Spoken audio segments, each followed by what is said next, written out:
ನಮಸ್ಕಾರ ಸ್ನೇಹಿತರೆ, ಜ್ಞಾನ ಸ್ವರೂಪಿ ಕನ್ನಡಕ್ಕೆ ನಿಮ್ಮೆಲ್ಲರಿಗೆ ಸ್ವಾಗತ.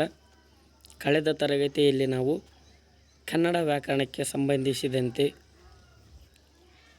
ಅಕ್ಷರಗಳು ಹುಟ್ಟುವ ಸ್ಥಾನ, ಗುಣಿತಾಕ್ಷರಗಳು ಮತ್ತು ಸಂಯುಕ್ತಾಕ್ಷರಗಳ ಬಗ್ಗೆ ತಿಳಿದುಕೊಂಡಿದ್ವಿ. ಈ ಒಂದು ತರಗತಿಯಲ್ಲಿ ನಾಮಪದಗಳ ಬಗ್ಗೆ ನಾವು ತಿಳಿದುಕೊಳ್ಳುವಂಥ ಪ್ರಯತ್ನ ಮಾಡೋಣಂತ ಸ್ನೇಹಿತರೆ. ಈ ನಾಮಪದ ಈ ಒಂದು ಅಧ್ಯಾಯದಲ್ಲಿ ನಾವು ನಾಮಪದ ಅಂದ್ರೇನು, ನಾಮ ಪ್ರಕೃತಿ, ನಾಮ ವಿಭಕ್ತಿ ಪ್ರತ್ಯಯ ಎಂದರೇನು, ಮತ್ತು ನಾಮಪದದಲ್ಲಿ ಎಷ್ಟು ವಿಧಗಳದವ ಅನ್ನುವಂಥದ್ದಾಗಿ ನಾವು ತಿಳಿದುಕೊಳ್ತಾ ಹೋಗೋಣಂತ ಸ್ನೇಹಿತರೆ. ಮುಖ್ಯವಾಗಿ ನಾವು ಮಾತನಾಡುವ ಮಾತುಗಳಲ್ಲಿ ಅನೇಕ ಬಗೆಯ ಶಬ್ದಗಳಿರ್ತವೆ. ಆ ಶಬ್ದಗಳಿಗೆ ನಾವು ಬೇರೆ ಬೇರೆ ಹೆಸರನ್ನು ಕೊಟ್ಟಿರುತ್ತೇವೆ. ಅಂದರೆ ಒಂದೊಂದು ಜಾತಿಯ ಶಬ್ದಗಳನ್ನು ಒಂದೊಂದು ಗುಂಪು ಮಾಡಿ ವ್ಯಾಕರಣದಲ್ಲಿ ಹೇಳುತ್ತೇವೆ. ಉದಾಹರಣೆಗೆ ಈ ಕೆಳಗಿನ ಮಾತುಗಳಲ್ಲಿ ಶಬ್ದಗಳನ್ನು ನೋಡಿರಿ. ಆತನು ಮನೆಯನ್ನು ಚೆನ್ನಾಗಿ ಕಟ್ಟಿದನು. ಒಕ್ಕಲಿಗರು ಕಷ್ಟದಿಂದ ಬೆಳೆಯನ್ನು ಬೆಳೆದರು. ಈ ವಾಕ್ಯಗಳಲ್ಲಿ ಆತನು ಮನೆಯನ್ನು, ಒಕ್ಕಲಿಗರು ಕಷ್ಟದಿಂದ ಬೆಳೆಯನ್ನು ಇವೆಲ್ಲವೂ ನಾಮಪದಗಳು. ಕಟ್ಟಿದನು, ಬೆಳೆಯುವರು ಇವು ಕ್ರಿಯಾಪದಗಳು. ಚೆನ್ನಾಗಿ ಎಂಬುದು ಅವ್ಯಯ. ಹೀಗೆ ನಾವು ಆಡುವ ಮಾತುಗಳನ್ನು ಮುಖ್ಯವಾಗಿ 3 ಗುಂಪುಗಳಾಗಿ ಮಾಡುತ್ತೇವೆ. ಒಂದು ನಾಮಪದ, ಎರಡನೇದು ಕ್ರಿಯಾಪದ, ಮೂರನೇದು ಅವ್ಯಯ. ಈ ನಾವು ಆಡುವ ಹಲವು ಬಗೆಯ ಶಬ್ದಗಳನ್ನು 3 ರೀತಿಯಾಗಿ ವಿಂಗಡಣೆ ಮಾಡ್ತೀವಿ. ಒಂದು ನಾಮಪದ, ಕ್ರಿಯಾಪದ, ಅವ್ಯಯ ಅಂಥೇಳಿ. ಈ ಒಂದು ತರಗತಿಯಲ್ಲಿ ನಾವು ನಾಮಪದದ ಬಗ್ಗೆ ತಿಳಿದುಕೊಳ್ಳೋಣ ಸ್ನೇಹಿತರೆ. ನಾಮ ಎಂದರೆ ಹೆಸರು ಎಂದರ್ಥ. ಸಾಮಾನ್ಯವಾಗಿ ಹೆಸರುಗಳನ್ನು ಸೂಚಿಸುವ ಪದಗಳಿಗೆ ನಾವೇನಂತ ಕರಿತೀವಿ? ನಾಮಪದ ಎಂದು ಕರೆಯುತ್ತೇವೆ.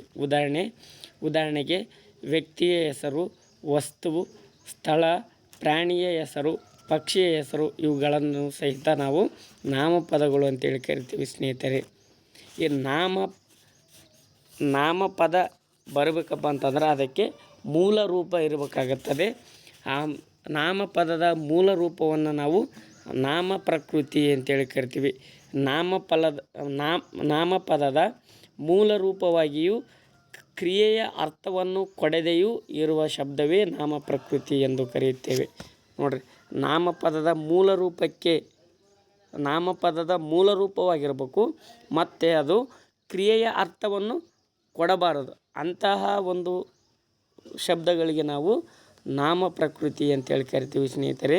ಉದಾಹರಣೆಗೆ ಸತೀಶ, ಪುಸ್ತಕ, ಕಾನಟ್ಟಿ ಹುಲಿ, ಗಿಳಿ, ಮರ, ನೆಲ, ಮಣ್ಣು, ಉಪ್ಪು, ಹೂವು, ಪರ್ವತ ಇವೆಲ್ಲವೂ ಸಹಿತ, ನದಿ ಇವೆಲ್ಲವೂ ಸಹಿತ ನಾಮ ಪ್ರಕೃತಿಗೆ ಉದಾಹರಣೆಗಳು.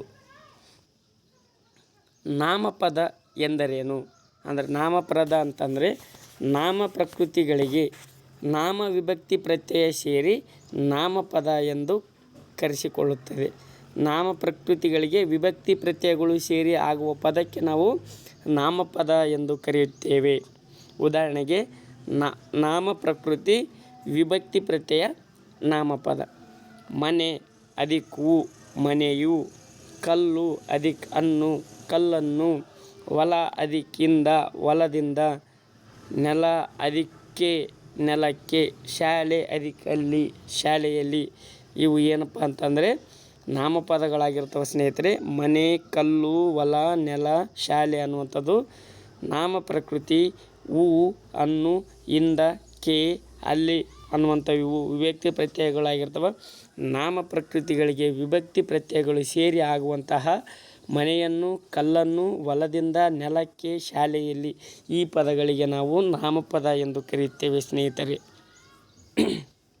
ಹಾಗಾದರೆ ನಾಮಪದದ ಎಷ್ಟು ಪ್ರಕಾರಗಳಿದಾವೆ ಅಥವಾ ನಾಮ ಪ್ರಕೃತಿಯಲ್ಲಿ ಎಷ್ಟು ಪ್ರಕಾರಗಳಿವೆ ಅಂಥೇಳಿ ನಾವು ನೋಡಿದಾಗ, ನಾಮ ಪ್ರಕೃತಿಯಲ್ಲಿ ಮುಖ್ಯವಾಗಿ 2 ನಾಮ ಪ್ರಕೃತಿಗಳನ್ನು ನೋಡ್ತೀವಿ ನಾವು. ಒಂದು ಸಹಜ ನಾಮ ಪ್ರಕೃತಿ, ಇನ್ನೊಂದು ಸಾಧಿತ ನಾಮ ಪ್ರಕೃತಿ.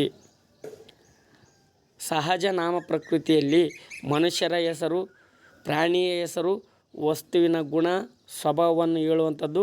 ಕಾಲ, ಸ್ಥಾನ, ಅಳತೆ, ದಿಕ್ಕು, ಸಂಖ್ಯೆಗಳನ್ನು ಸೂಚಿಸುವ ಎಲ್ಲ ಶಬ್ದಗಳು ಸಹಿತ ಸಹಜ ನಾಮ ಪ್ರಕೃತಿಯಾಗಿರ್ತವೆ ಸ್ನೇಹಿತರೆ. ಸಾಧಿತ ನಾಮ ಪ್ರಕೃತಿ ಅಂತಂದರೆ ನಾಮ ಪ್ರಕೃತಿಗಳು 2-3 ಪದಗಳು ಸೇರಿ ಒಂದು ಪದವಾಗುವ ಸಮಾಸಗಳು. ಅಂದ್ರೆ ಸಮಸ್ತ ಪದವನ್ನು ನಾವು ಸಾಧಿತ ನಾಮ ಪ್ರಕೃತಿ ಅಂತೇಳಿ ಕರಿತೀವಿ. ಉದಾಹರಣೆಗೆ ಅರಮನೆ ಅನ್ನುವಂಥದ್ದು ನಾಮಪದನೇ, ಆದರೆ ಸಾಧಿತ ನಾಮ ಪ್ರಕೃತಿಯಾಗಿರ್ತದೆ ಸ್ನೇಹಿತರೆ. ಕ್ರಿಯಾ ಪ್ರಕೃತಿಯಿಂದ ಹುಟ್ಟಿದ ಕೃದಂತ ನಾಮ ಪ್ರಕೃತಿ. ಈಗ ನೋಟ, ಮಾಟ ಅನ್ನುವಂಥವು ಸಹಿತ ನಾವು ಸಾಧಿತ ನಾಮ ಪ್ರಕೃತಿ ಅಂತೇಳಿ ಕರಿತೀವಿ. ತದ್ದಿತ ಪ್ರತ್ಯಯ ಸೇರಿ ಉಂಟಾದ ತದ್ದಿತಾಂತ ನಾಮ ಪ್ರಕೃತಿಗಳು ಸಹಿತ ಸಾಧಿತ ನಾಮ ಪ್ರಕೃತಿಗಳಾಗಿರ್ತವೆ.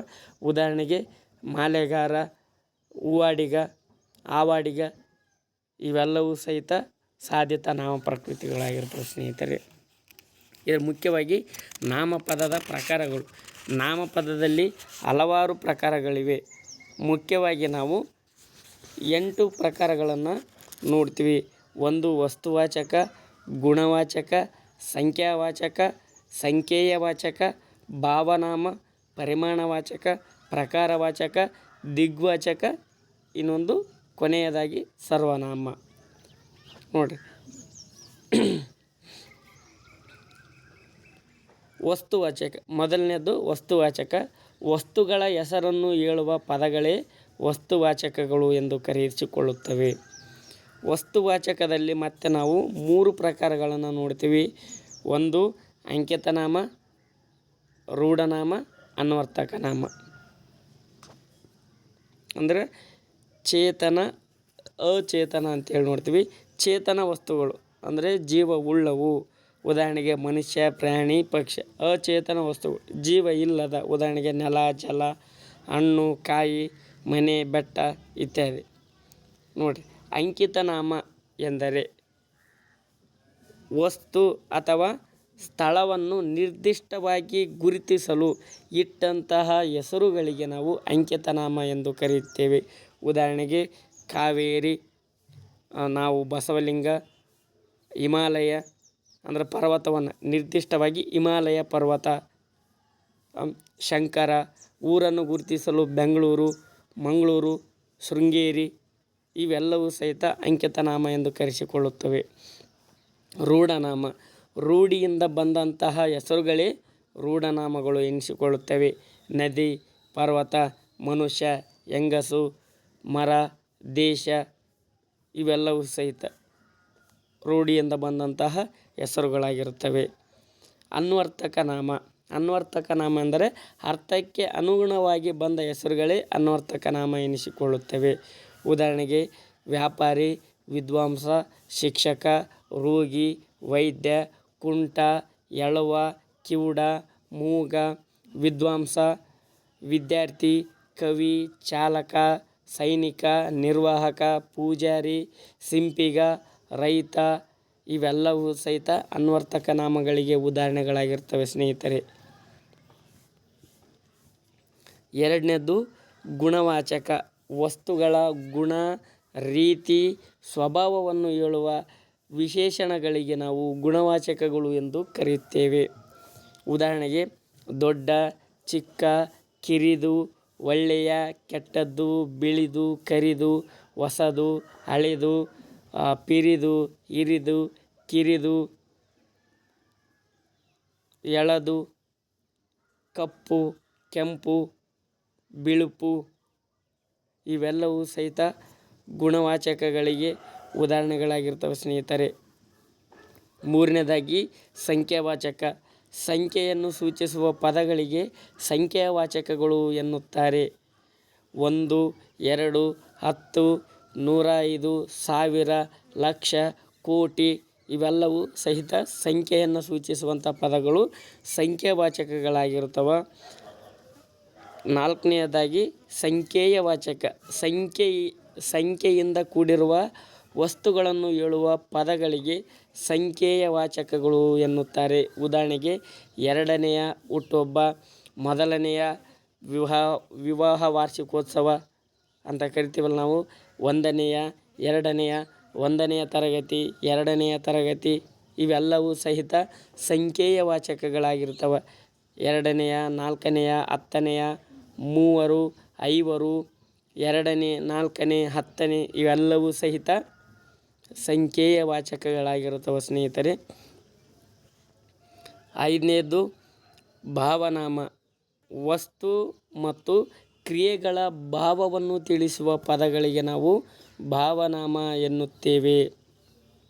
ಉದಾಹರಣೆಗೆ ಕೆಚ್ಚನೆದರ ಭಾವ ಕೆಂಪು, ಬಿಳಿದರ ಭಾವ ಬಿಳುಪು, ಹಿರಿದರ ಭಾವ ಹಿರಿಮೆ, ನೋಡುವುದರ ಭಾವ ನೋಟ ಇವೆಲ್ಲವೂ ಸಹಿತ ಭಾವನಾಮಗಳಿಗೆ ಉದಾಹರಣೆಗಳು. 6ನೇದಾಗಿ ಪರಿಮಾಣವಾಚಕ.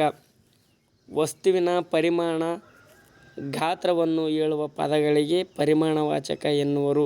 ಉದಾಹರಣೆಗೆ ಅಷ್ಟು, ಇಷ್ಟು, ಎಷ್ಟು, ಹಲವು, ಕೆಲವು, ಬಹಳ, ಎನಿತು, ಅನಿತು, ಆಸು, ಈಸು, ಏಸು ಇವೆಲ್ಲವೂ ಸಹಿತ ಪರಿಮಾಣವಾಚಕ. ಅದರ ಪ್ರಮಾಣವನ್ನು ಹೇಳ್ತೀವಿ ನಾವು, ಹಾಗಾಗಿ ಪರಿಮಾಣವಾಚಕ ಎನಿಸಿಕೊಳ್ಳುತ್ತವೆ ಸ್ನೇಹಿತರೆ. 7ನೇದಾಗಿ ದಿಗ್ವಾಚಕ. ದಿಕ್ಕುಗಳನ್ನು ಸೂಚಿಸುವ ಪದಗಳಿಗೆ ದಿಗ್ವಾಚಕಗಳು ಎನ್ನುತ್ತೇವೆ.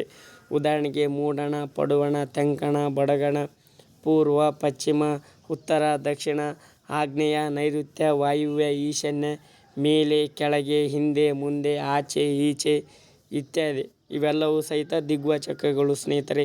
ನೀವು ದಿಕ್ಕುಗಳಂತ ಬಂದಾಗ 8 ದಿಕ್ಕುಗಳ ಹೆಸರು ಅಂತ ಬಂದಾಗ ನಿಮಗೆ ದಿಗ್ವಾಚಕ ಅಂತ ಹೇಳ್ತೀರಿ. ಮೇಲೆ, ಕೆಳಗೆ, ಹಿಂದೆ, ಮುಂದೆ, ಆಚೆ, ಈಚೆ ಅಂತ ಬಂದಾಗ ನಿಮಗೆ ಕನ್ಫ್ಯೂಸ್ ಆಗ್ತಿರುತ್ತೆ ಸ್ನೇಹಿತರೆ. ಮೇಲೆ, ಕೆಳಗೆ, ಆಚೆ, ಈಚೆ, ಹಿಂದೆ, ಮುಂದೆ ಸಹಿತ ಇವು ಸಹಿತ ದಿಗ್ವಾಚಕಗಳಿಗೆ ಉದಾಹರಣೆಗಳಾಗಿರ್ತವೆ. 8ನೇದು ಪ್ರಕಾರವಾಚಕ. ವಸ್ತುಗಳ ಸ್ಥಿತಿ ಅಥವಾ ರೀತಿಯನ್ನು ತಿಳಿಸುವ ಶಬ್ದಗಳಿಗೆ ಪ್ರಕಾರವಾಚಕಗಳು ಎನ್ನುವರು. ಉದಾಹರಣೆಗೆ ಅಂತಹ, ಅಂತಹದ್ದು, ಇಂಥ, ಇಂಥದ್ದು, ಇಂತಹುದು, ಎಂತಹ, ಎಂತಹ, ಅಂಥವನು, ಅಂಥವಳು, ಅಂಥದ್ದು, ಅಂತಹನು, ಇಂತಹನು ಇವೆಲ್ಲವೂ ಸಹಿತ ಪ್ರಕಾರವಾಚಕಕ್ಕೆ ಉದಾಹರಣೆಗಳು ಸ್ನೇಹಿತರೆ. ಕೊನೆಯದಾಗಿ ಸರ್ವನಾಮಗಳು. ಸರ್ವನಾಮ ಅಂತಂದರೆ ನಾಮಪದಗಳ ಸ್ಥಾನದಲ್ಲಿ ಬಂದು ಅವುಗಳ ಕಾರ್ಯವನ್ನು ಮಾಡುವ ಪದಗಳಿಗೆ ಸರ್ವನಾಮಗಳು ಎನ್ನುವರು. ಇನ್ನೊಂದು ರೀತಿಯಾಗಿ ಹೇಳ್ಬೇಕಪ್ಪ ಅಂತಂದ್ರೆ ನಾಮಪದಗಳ ಬದಲಿಗೆ ಬಳಸುವ ಪದಗಳಿಗೆ ನಾವು ಸರ್ವನಾಮಗಳು ಅಂತೇಳಿ ಕರಿತೀವಿ. ಉದಾಹರಣೆಗೆ ಅದು, ಇದು, ಯಾವುದು, ಎಲ್ಲ, ಏನು, ಅವನು, ಇವನು, ಯಾವನು, ಅವಳು, ಇವಳು, ಯಾವಳು, ತಾನು, ತಾವು, ನೀನು, ನೀವು, ಹೌದು, ಆರು, ನಾನು, ನಾವು, ಅವರು ಇವೆಲ್ಲವೂ ಸಹಿತ ಸರ್ವನಾಮಕ್ಕೆ ಉದಾಹರಣೆಗಳು ಸ್ನೇಹಿತರೆ. ಸರ್ವನಾಮದಲ್ಲಿ ಮುಖ್ಯವಾಗಿ ನಾವು 4 ಪ್ರಕಾರಗಳಾಗಿ ವಿಂಗಡಣೆ ಮಾಡ್ತೀವಿ. ಮೊದಲನೇದಾಗಿ ಪುರುಷಾರ್ಥಕ ಸರ್ವನಾಮ. ಈ ಪುರುಷಾರ್ಥಕ ಸರ್ವನಾಮದಲ್ಲಿ ಮತ್ತೆ 3 ವಿಧಗಳಿದಾವೆ. ಉತ್ತಮ ಪುರುಷ, ಮಧ್ಯಮ ಪುರುಷ, ತೃತೀಯ ಪುರುಷ. ತೃತೀಯ ಅಥವಾ ಅನ್ಯ ಪುರುಷ ಅಂತೇಳಿ ಕರಿತೀವಿ, ಅಥವಾ ಪ್ರಥಮ ಪುರುಷ ಅಂತೇಳಿ ಕರಿತೀವಿ ಸ್ನೇಹಿತರೆ. ಉತ್ತಮ ಪುರುಷಕ್ಕೆ ಉದಾಹರಣೆ ಈ ಪುರುಷಾರ್ಥಕ ಸರ್ವನಾಮಗಳು ಲಿಂಗ ಮತ್ತು ವಚನವನ್ನು ಸಹಿತ ಇವು ನಮಗೆ ನೀಡುತ್ತವೆ ಸ್ನೇಹಿತರೆ. ಪುರುಷಾರ್ಥಕ ಸರ್ವನಾಮಗಳು ಲಿಂಗ ವಚನಗಳನ್ನು ಹೊಂದಿರುತ್ತವೆ. ಉತ್ತಮ ಪುರುಷ ಸ್ತ್ರೀಲಿಂಗ, ಉತ್ತಮ ಪುರುಷ ಪುಲ್ಲಿಂಗ. ಉತ್ತಮ ಪುರುಷ ಪುಲ್ಲಿಂಗ ಏಕವಚನ ಬಹುವಚನ, ಉತ್ತಮ ಪುರುಷ ಸ್ತ್ರೀಲಿಂಗ ಏಕವಚನ ಬಹುವಚನ. ಯಾವುದೇ ಬಂದರೂ ಸಹಿತ ನಾನು, ನಾವು ಅನ್ನುವಂಥದ್ದು ಇದಕ್ಕೆ. ನಾನು, ನಾವು ಎನ್ನುವಂತಹ ಸರ್ವನಾಮ ಇತ್ತಂದರೆ ಅದು ಉತ್ತಮ ಪುರುಷ ಸರ್ವನಾಮವಾಗಿರುತ್ತದೆ ಸ್ನೇಹಿತರೆ. ನಾನು ಅನ್ನುವಂಥದ್ದು ಏಕವಚನ, ನಾವು ಅನ್ನುವಂಥದ್ದು ಬಹುವಚನ. ಮಧ್ಯಮ ಪುರುಷ ಸರ್ವನಾಮ. ಮಧ್ಯಮ ಪುರುಷ ಸ್ತ್ರೀಲಿಂಗ ಪುಲ್ಲಿಂಗದಲ್ಲಿ ಸಹಿತ ನೀನು, ನೀವು. ನೀನು ಏಕವಚನ, ನೀವು ಬಹುವಚನ. ಈ ತೃತೀಯ ತೃತೀಯ ಪುರುಷ ಅಥವಾ ಅನ್ಯ ಪುರುಷ ಅಥವಾ ಪ್ರಥಮ ಪುರುಷ ಸ್ತ್ರೀಲಿಂಗ, ನಪುಂಸಕಲಿಂಗ, ಪುಲ್ಲಿಂಗ, ಏಕವಚನ, ಬಹುವಚನ ಬರ್ತವೆ ಸ್ನೇಹಿತರೆ. ಅನ್ಯಪುರುಷ ಅವನು, ಅನ್ಯಪುರುಷ ಏಕವಚನ, ಪುಲ್ಲಿಂಗ ಏಕವಚನ, ಅವರು ಅನ್ನುವಂಥದ್ದು ಅನ್ಯಪುರುಷ ಬಹುವಚನ.